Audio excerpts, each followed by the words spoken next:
What's good, YouTube? It's your boy Tonyd2wild checking in once again, back in the building today, guys, with the upcoming Nike Foamposite 1 Galaxy.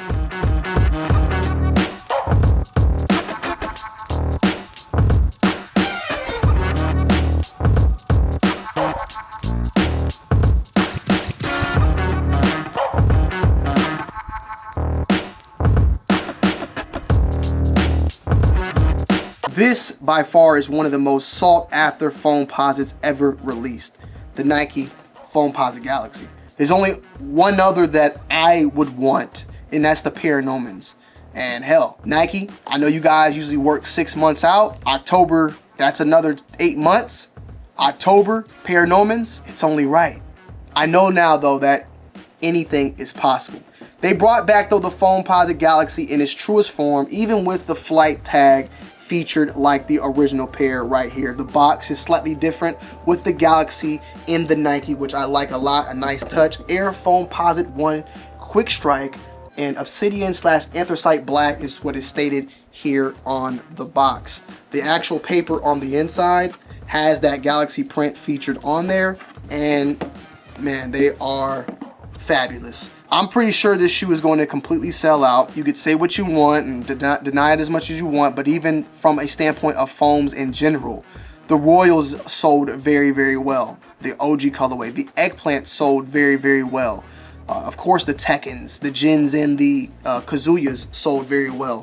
Foams have been making a comeback and have been having a demand behind them, and you're telling me that the cream of the crop is not going to sell out or move?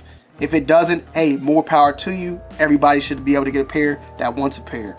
But with that said, I'm saying that to just let you know that if you are someone that wants these, you definitely need to keep these on your radar. Luckily enough, these are releasing after All-Star Weekend and not a part of the February 13th, 14th, and 15th of releases, because you got Reimagined Black Toes, the 85 High Breads, you got KD6 All-Stars, you got this upcoming weekend, Reimagined Black Metallics. You know, you got so much stuff going on back to back to back that adding in this at 230 is definitely going to, you know, break the bank. But luckily we got a little bit of a space in between. But with that said, it seems as if they got this one completely right. The print looks very, very identical to the original print utilized on the Galaxies from back in 2012. So salutes to Nike for making it as close as possible to the original release back then, even the flight. I'm not a fan of keeping this type of stuff on sneakers, specifically like sometimes here and there. This one I might have to keep on because it just, I don't know, man. I might have to keep this one on, bro. It might be a little bit too much, but this was a moment. This was a moment in history. This was a moment in history right here. And as I stated before in my previous video, this alongside like the Jordan 11 Concord kind of really started the sneaker culture that we have of today. The hype, the demand, the media behind that. Like before all that, you know, this is where sneaker YouTube started, with sneakers like this and sneakers like the Concord. Like 2011 forward is where you started seeing the articles and the media, the videos behind that to help push sneaker culture out to the masses into a bigger market. And this is one of the shoes that kind of popped that off, in my humble opinion, and was not accessible by everybody out there. Now they're probably going to be releasing a little bit more, so there's better chances for people out there. But with that said, that doesn't mean that it's going to be easier. With more pairs means more demand, and more supply with more demand, it kind of equals out itself and makes it feel as if the release is limited. So be on the lookout. As far as sizing goes, when it comes to foams, I wear true to size. Foams do typically run like a half a size small or a little bit more snug. I still run with the 8.5 and I don't really have an issue. Foams form to your feet as you wear them. As it heats up, that Foamposite material tends to kind of mold to your feet, so over time they will break in. I wear them loose like this, loosed up, lacy loosey, whatever you want to call it, and for the most part they work fairly well. The outside of these bad boys are glow in the dark as well, and we did a test, so make sure you check that out.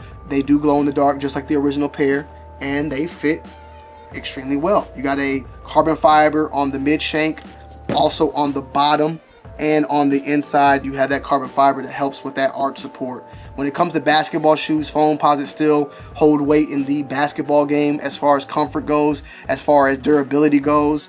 They're indestructible, you know, so that's another thing about it as well. That's why you're paying $230 when it comes to a Foamposite. But with that said, this is going to be probably one of the biggest releases in my opinion. This will definitely make my top 10. Jordan and Nike definitely are running it up this year with top 10s in sneakers of the year. That's just my honest opinion, but I am a Jordan and Nike head too, so I can understand where maybe it might be a little biased. With that said though, 2025 is only getting better and better, and this is definitely going into the collection. Let me know you guys' thoughts and opinions down below in the comment section. As always, I love y'all, I appreciate y'all, and I'm gonna see y'all on the next one. I'm out. I'm gonna end y'all with the on foot though. Peace.